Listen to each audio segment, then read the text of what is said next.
So today I'm going to teach you how to make a fingerboard rail. Basically, it's just one of the fundamental things you'll need if you're picking up fingerboarding, or if you're ever looking to do it here in the future. It's a really fun thing to have, and it helps out tremendously with building tricks. So the first thing you're going to need is obviously going to be a rail. It doesn't matter what rail you get. Personally, I just get the cheapest rails that I find at Lowe's or Home Depot, anything like that. The longer the rail, the better. Obviously, it'll help whenever you're trying to actually flip and get into tricks and things like that. But for this purpose, I just had one of my old rails.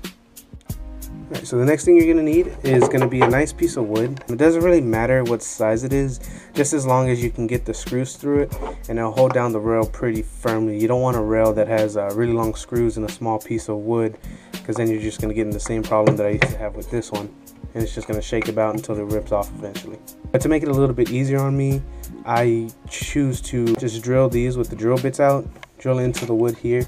I'm going to use this since I already have it laying around the house. If you don't have this, feel free to use a screwdriver, anything really.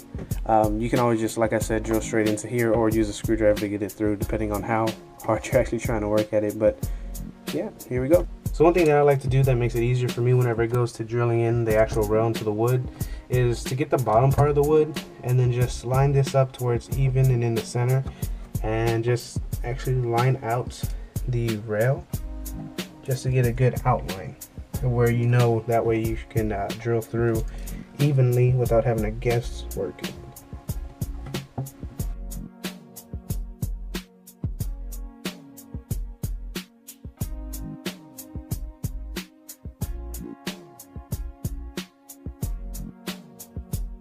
And there you go. So that pretty much drills right in, as you can see. You're all set there. As long as it goes straight through, you won't have any problems drilling in. If you lay that flat against the wood, you're going to run to the issue where your wood's going to be doing this the whole time you're trying to skate it.